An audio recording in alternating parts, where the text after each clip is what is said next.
welcome again to Ease the Load. On today's show, we're going to be looking at schemes designed to improve staff well-being and schools' relationships between parents and pupils. Our first C stands for communicate, which this Lancashire school does regularly by using an electronic questionnaire to find out how the staff are feeling. Connect is our second C, as we visit a high school in Stoke-on-Trent that has transformed the attitude of parents to the work it's doing. Finally, C for commit, and a scheme which places voluntary reading mentors in primary schools to help pupils who need that extra little bit of support. Brierfield Water Street Primary School in Nelson is one of the first in the country to take part in a new initiative run by Work-Life Support, part of the Teacher Support Network. The programme is designed to assess the well-being of all school staff by means of a continually evolving audit. This yoga class is just one of the outcomes of an emotional audit at Walter Street Primary School. The idea is that all the staff within a school complete a computerised self-review, which is the emotional audit, every year. And that audit asks the staff questions about how they're involved in the life of the school, deals with issues about communication, how they feel valued, how they're able to deal with change in the school, work-life balance. And then that information is collated and presented back to the school by the staff who run the wellbeing programme. The Wellbeing Programme was introduced to a number of schools in Lancashire 4 years ago. It was seen as a way of helping organisations to look at the potential problems, potential issues, the potential stressors for staff, and rather than wait until things start to go wrong and then try and kind of pick up the pieces afterwards, it was a much more proactive intervention. Part of my role is to come into school with the information from the audit and to meet with the facilitators and the head, and we look at it together and we talk about what it means. It's not a magic wand, and if there's marking to do and assessment and all the rest of it to do, then that needs to be done, and wellbeing won't make that go away. But what it will do is open channels of communication really for people to say, look, I'm really struggling with this, I need some help or I need some time. We've got an ironing service in place where staff can come and bring their ironing on a Monday and take it home again on Monday evening. At the moment I'm running just a taster class for yoga sessions. We've got a car valeting service in place. I'm the site supervisor for Walter Street School. My main role is to keep the building secure and keep a team of cleaners doing a very good job that we have in the building. I do a car valeting service for the staff, keep the staff as happy as I can. Only charge a minimal hourly rate. A lot of the staff are really grateful of the work I'm doing, and they say it's at a good standard and it saves them a lot of time. When they've got their time off, they don't need to worry about cleaning their own cars, have more spare time for themselves. There's been quite a lot of benefits. I think one of the lovely things to come out of it is that we've celebrated the team that we have in school and how we all feel really valued, whether you're a leader in the school or whether you're a cleaner. It doesn't matter what your role is, we all feel very equal and very valued. Another real benefit has been the services, obviously, that school now provides, because that helps your weekends to be for you instead of lots of jobs that you've got to get through, so it improves your well-being. I tend to do the yoga class on a Friday, which after a hard week at work when stress levels can be pretty high, the yoga just helps you to totally switch off. It gives you time just to be still, calms you down, helps you to touch base, and you just go home feeling totally at peace and at one again. You don't take out all the stress on your family and you're ready for your weekend. For people like the school cook and some of the welfare staff at lunchtimes, it was a major experience for them just to actually be able to use and have access to a computer. That in itself has reaped very positive benefits, because those staff now feel that they've started to learn a skill that previously they'd never had. The wellbeing audit in its first year when it was a pilot was excellent, but I do think it should be basic to life in schools. We're all very concerned about children, teachers, support staff, about the wellbeing of children, and that's what we're here for. But I think the wellbeing of staff is just as important, and a happy staff has happy children. I think it's been very valuable in terms of involving people in the life of the school and enabling them to realise that they are valued as individuals and their work is valued. Raising awareness amongst parents has dramatically transformed their attitudes towards the work of Mitchell High School in Stoke-on-Trent. I met up with their head teacher, Debbie Sanderson, and she explains more. So can you explain what the parental involvement strategy is?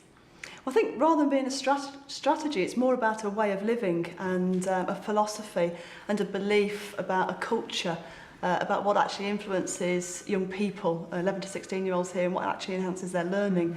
And if you're actually going to get young people to optimum learning level, then you've got to actually have their parents on board by actually opening the doors, being transparent and actually saying to parents, come and work with us. Come and see for yourself what your daughter or your son can be like in an educational setting. Because they're little angels at home. Sit them in a classroom environment and they can be quite different. And I think for some parents it's been quite a shocking experience to actually sit in the classroom and say, my son did that or said that. And suddenly we're on the same side and we're working together to increase those social skills and the emotional maturity of those young people. The school had a poor reputation and that meant that it was judged very harshly. What we've done by involving parents is just given them a new lease in life. Donna Sherwin is a former frustrated parent who is now working at the school. So Donna, can you explain then what your views were towards the school and towards teachers before you got involved with the parental partnership? Very negative. Didn't believe anything that come out the teacher's mouth. It was just constantly phoning me all the time. They've done this, they've done that. And when, like I said, when you don't see your children misbehaving at home, you think that's how they are all the time.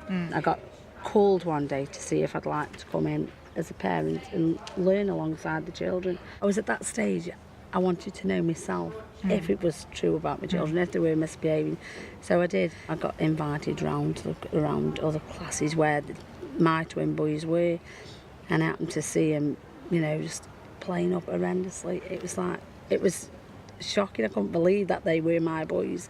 The teachers were doing their job as best as they could, and having children like that in the room, it was so hard for them. They must have been going home so frustrated that they couldn't do their job right because of these children and their lessons. I'm learning mentor in school now. I've done that for 12 months because I was on board with the teachers, and the teachers were with my children. They progressed and they've done really, really well. A lot of the kids in this school are quite disaffected, so having the parents involved has completely changed that, and they now want to get the results, they now want to get GCSEs, they want to get good SATs results, and they're taking work home and their parents are now able to help because they've been in the lessons. It's really changed the relationship I have with the kids. The kids really like having the parents in. The staff are far more positive because the relationships with parents at home are far more positive. That means you're not fighting an endless battle, basically. If you need some support, you can phone home and say, you know, hi, it's whoever, and we've got a bit of a problem today, can you give us a hand? And it's much more forthcoming than it was in the past. The benefits are not just about education. How's it benefited you?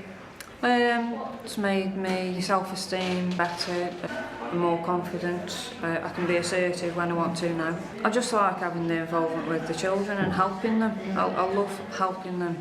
I've got a child in the school. Yeah. Was that any problem or? No, I thought she might have been, oh no, I don't want you working in the school or it's going to be really embarrassing.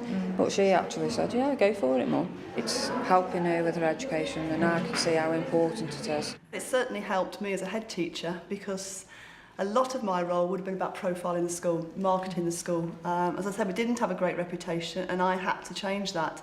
And parents who live on the estate, who are in school day in and day out, who see it warts and all, you know, the good bits and the not so good bits, can go home and say quite honestly to parents, wow, you should see some of the stuff that's actually happening in those classrooms, you really ought to go and have a look. So I can't actually see any losers in this at all.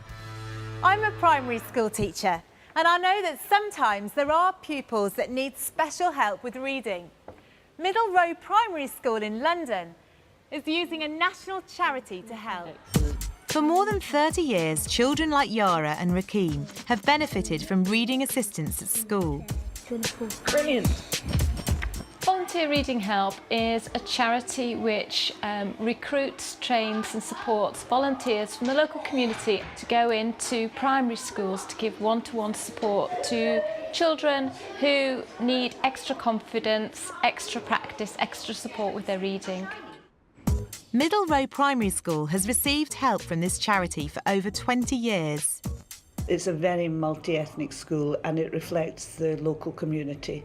So we've got children from a number of different countries. Now over 50% of the children have English as a second language. We tend to target children who are reading, but we think could potentially read much better and would benefit from regular reading.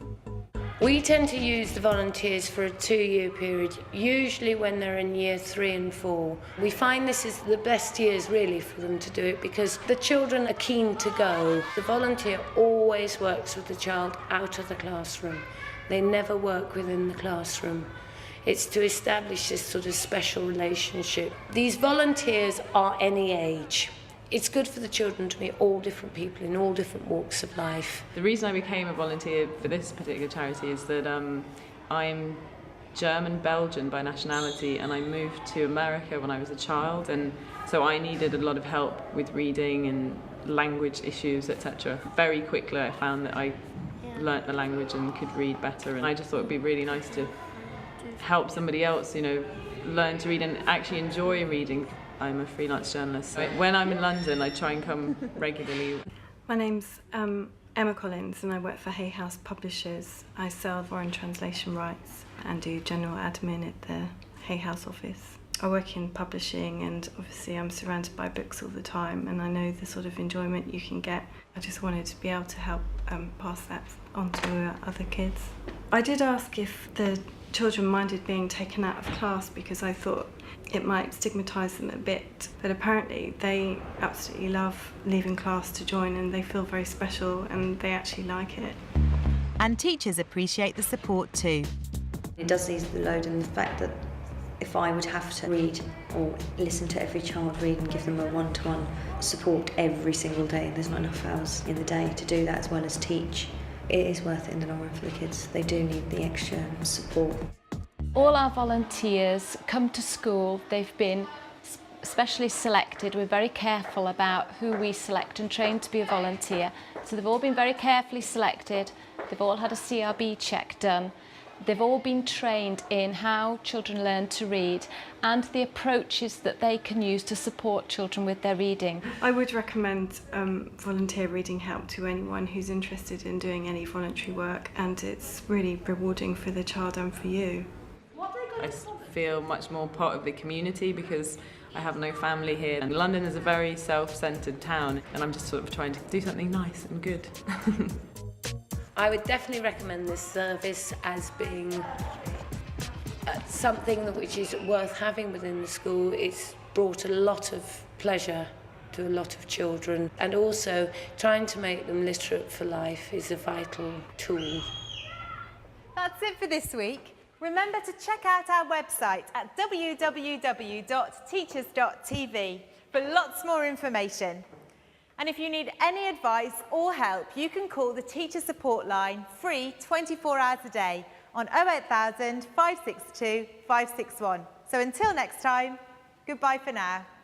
If you've got any load-easing ideas to share, then please contact us here at www.teachers.tv/ease the load.